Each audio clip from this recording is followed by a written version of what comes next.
100% test coverage, yet the app still shipped a critical bug.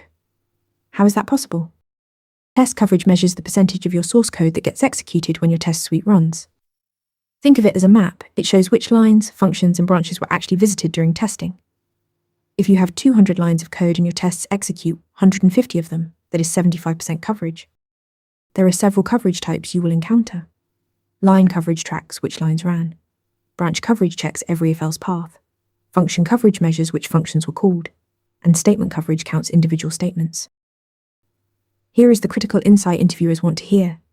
High coverage does not guarantee your code is correct or bug-free. A test can execute a line without asserting anything meaningful about it.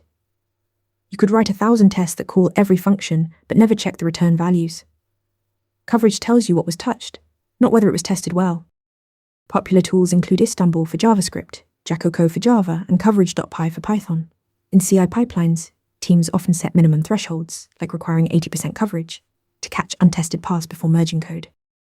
Coverage shows what code ran during tests, not whether your tests are actually good. Follow for more interview prep. Ready to practice for your next interview? Interview Mentor lets you answer real questions just like this one.